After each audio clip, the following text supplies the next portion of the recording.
नमस्कार दोस्तों, मैं आशा करता हूँ आप सब लोग सुखी होंगे। आज मैं आपके सामने नवांश के बारे में कुछ इंसाइट और नवांश कैसे निकालते हैं बताने जा रहा हूँ। तो आप नवांश कुछ लोग अगर हम बात करें नवांश की, तो कुछ लोग कहते हैं कि नवांश चार्ट ऑफ फॉर्च्यून होता है। कुछ लोग कहते हैं कि नवांश से शादी भी देखी जाती है। बट मेरा स्ट्रिक्टली ये मानना है कि अगर आप गुरु शिष्य परंपरा से पढ़े होंगे तो नवांश को हम शादी नहीं देखते हैं। नवांश से हम शादी नहीं देखते, नवांश से हम फॉर्च्यून देखते हैं। और ग्रह कितना अच्छा है, कितना उच्च है, कितना बढ़िया है, हम नवांश से देखा जाता है और नवांश से फाइनल रिजल्ट प्रिडिक्ट किया जाता है। बात करते हैं शादी किससे देखते हैं, तो शादी त्रिमशाम से देखी जाती है। तो ये देखते हुए, अब आज के टॉपिक को देखते हुए मैं नवांश के बारे में आपको बताना चाहता हूँ और नवांश कैसे कैलकुलेट होता है, मैं वो बताना चाहता हूँ। अब आप देखिए, यहाँ पे आप देख रहे हो कि कन्या लगन की कुंडली है और कन्या लगन में 5:38 में 5:38 शाम के जो D9 का लग्न आ रहा है, वो आ रहा है कर्क लगन आ रहा है। तो हमें कैसे पता चलेगा कि कैलकुलेशन वाइज कैसे पता चलेगा कि कर्क लगन कैसे आता है?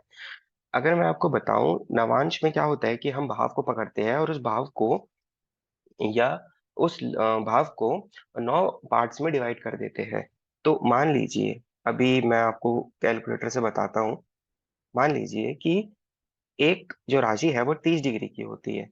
नवांश D9 बताता है। तो अगर मैं 30 डिग्री को 9 भाग में विभाजन करता हूँ, तो मेरा तो आपको यहाँ पे दिख रहा होगा 3.33। थोड़ी बहुत कैलकुलेशन के बाद, मतलब यहाँ पे इसको भी हमको मिनट्स में कैलकुलेट करना होता है। तो अभी ये डिग्री है, 0.33 डिग्री है, तो डिग्री को भी कैलकुलेट करना पड़ेगा। तो ऑल ओवर कैलकुलेशन करके हमारा जो नवांश आता है, एक नवांश आता है, वो होता है 3 मिनट 20 डिग्री का होता है। तो वैसे ही 9 नवांश होते हैं और 9 नवांश मिल के एक भाव बनता है 30 डिग्री का। तो अगर कोई भी लग्न किसी पर्टिकुलर डिग्री में हो, जैसे कि आप देख रहे होंगे कि ये जो लग्न है, कन्या लग्न है, ये किस डिग्री का है, तो किस डिग्री का होते हुए ये आ रहा है, ये आ रहा है कर्क लगन में। कर्क लगन इसका D9 आ रहा है। अब सबसे पहली बात ये, तो चलो हमने इतना बेसिक्स सीख लिया। अब हम ये देखते हैं कि जो कर्क लगन है वो कैसे आया है। तो उससे पहले हम फिर ध्यान देंगे D1 चार्ट में, नेटल चार्ट में। तो हम देखेंगे इसके 159 हाउस में, इसके हम गुड हाउस को देखते हैं 159। और उन 159 हाउस में से हमें वो हाउस सेलेक्ट करना है जो मूवेबल साइन है, जो चर राशि है। तो आपको दिख रहा होगा कि मूवेबल साइन इसमें मकर मकर आ रही है। अब मैं आपको मूवेबल साइन के बारे में नहीं बताऊंगा, क्योंकि मैं ये एज्यूम कर रहा हूँ कि आपको बेसिक ज्योतिष आती है। यहाँ पे हम मूवेबल साइन पकड़ेंगे और हम मूवेबल साइन से ही नवांश स्टार्ट करेंगे। जब मैं कभी भी कहता हूँ कि मूवेबल साइन से नवांश स्टार्ट होता है, मेरा बोलने का यह मतलब है कि अगर कन्या लग्न 0 डिग्री का आ रहा है, तो 0 डिग्री में जो सबसे पहला नवांश होगा कन्या लग्न का, वो होगा हमारा मकर लग्न। मकर लग्न D9 पहला नवांश होगा। अब देखिए, मैं यहाँ पे पेंट खोल लेता हूँ और मैंने पहले चीजें रखी हुई है। अब देखिए यहाँ पे मैंने कहा कि जो मेरा पहला नवांश है वो आएगा मेरा मकर लग्न में। बट मुझे ये भी तो पता होना चाहिए एज पर कैलकुलेशन कि वो लग्न D9 का लग्न कब तक रहेगा। तो वो लग्न 0.00 डिग्री से रहेगा हम लोगों का 3.20 तक। थ्री फिर 3.20 से 6.40, सॉरी 6.40 मेरा सेकंड नवांश आएगा, जो कि होगा मेरा कुंभ लग्न। ऐसे ही अब मुझको पता करना है, देखिए। अब मुझको पता करना है यहाँ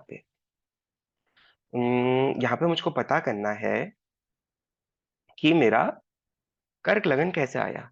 अब देखिए, सबसे पहले मैं जाता हूँ जेहोरा में मैं लग्न की डिग्री पता करता हूँ। मैंने करा यहाँ पे 21 डिग्री विर्गो का। अब मैं क्या करता हूँ, देखिए, सिंपल सी कैलकुलेशन है। 3.20 इंटू, एक मैं अनुमान लगाता हूं कि 3.20 अगर मैं इंटू 6 करूं, तो ये छठवां, 6 बताता है छठवां नवांश है। तो जो मेरा छठवां नवांश फिनिश हो रहा है, वो करीबन 19.2 डिग्री में हो रहा है। और मेरे 19.2 डिग्री से 9, हाँ, मैं आपको कह रहा हूँ कि जो हमारा नवांश खत्म होगा, छठवां नवांश खत्म होगा 19 डिग्री, 90 डिग्री से 19 डिग्री 2 मिनट से जो हमारा नवांश स्टार्ट होगा वो हमारा 7वां नवांश होगा, जो कि कर्क लगन आता है। तो मैंने ये देख लिया 3.20 इंटू जब मैं 7 करता हूँ, तो ये मेरा 22.4 आता है।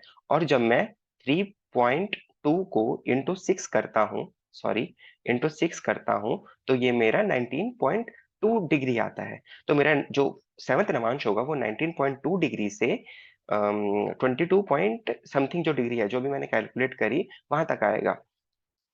और अगर मेरा नवांश, अगर मेरा जो लग्न है, जो यहाँ पे मैं आपको दिखाता हूं, अगर मेरा जो लग्न है, कहाँ गया, हाँ, अगर जो मेरा लग्न है वो मेरा 21 डिग्री से शुरू हो रहा है, तो ये जो मेरा लग्न है वो 21 डिग्री से शुरू हो रहा है, तो इसका मतलब कहीं ना कहीं ये 7वें नवांश को इंगित करेगा। और आप जे होरा में देख रहे हो कि जो D9 है वो 7वें नवांश में आ रहा है। तो 7वां नवांश जो कि है कर्क नवांश, तो ऐसे ही हम कैलकुलेट करते हैं, ऐसे ही हम कैलकुलेट करते हैं नवांश को, कि नवांश कैसा आया। तो इस वीडियो के माध्यम से मुझे आपको यह बताना था कि नवांश कैसे कैलकुलेट किया जाता है। उसी प्रकार से मैं आपको ये भी बताना चाहता हूँ कि जिस प्रकार से हमने लग्न का नवांश कैलकुलेट किया, उसी प्रकार से हम अ, जो प्लैनेट्स है जैसे मंगल हो गया, उसका भी नवांश कैलकुलेट कर सकते हैं। तो उसके लिए हमें सबसे पहले क्या करना पड़ेगा, हम मंगल को देखेंगे। मंगल देखो 18 डिग्री में, 18 डिग्री ऑफ जेमिनी में है। हम क्या करेंगे, जेमिनी के ट्राइन्स में देखेंगे। तो जेमिनी का ट्राइन्स है जेमिनी, लीब्रा और कुंभ, जिसमें कि जो लीब्रा है वो मूवेबल साइन है। मूवेबल साइन से स्टार्ट होगा जैमिनी लग्न का नवांश, और क्योंकि मंगल भी उसी नवांश में है, तो अब हम क्या करेंगे, मंगल को पकड़ेंगे। मंगल यहाँ पे अपना 18 डिग्री का हो गया। थोड़ा बहुत अंदाज लगाने के बाद, अभी जैसे प्रीवियस कैलकुलेशन से ही मैं अगर थोड़ा फ्यूचर लर्निंग लूँ, तो मैं यही लूंगा कि कहीं ना कहीं मंगल 6वें नवांश में आएगा। तो अब हम लीब्रा से कैलकुलेट करते हैं। तो केतु को देखिए, 1 2 3 4 5 6, तो कहीं ना कहीं पाइसीज में मंगल का नवान पाइसीज में आना चाहिए मंगल D9 में। तो आप देख रहे हो, देखो मंगल आ चुका है। सिमिलरली ये सेम प्रैक्टिस फॉलो करते हैं और भी प्लैनेट्स के लिए, और नवांश कैलकुलेट और लग्न का नवांश कैलकुलेट कर सकते हैं। कोई भी प्लैनेट्स जिस डिग्री में, उसका भी नवांश कैलकुलेट कर सकते हैं। धन्यवाद।